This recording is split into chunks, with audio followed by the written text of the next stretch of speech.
76 L82 Corvette T-top.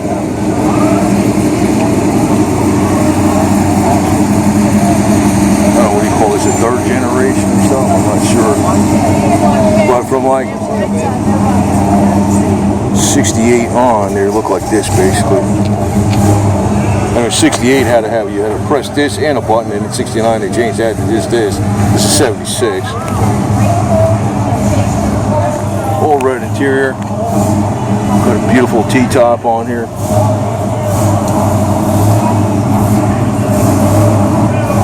Got the fuel filler up back there. Got the C28 Camaro even.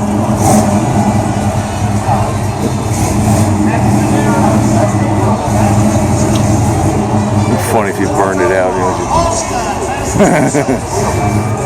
No burnouts in the villages. That's where this is, South Florida.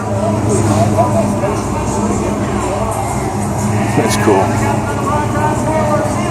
Looks good. Like it's the sun setting. You can see like the lamps are coming on.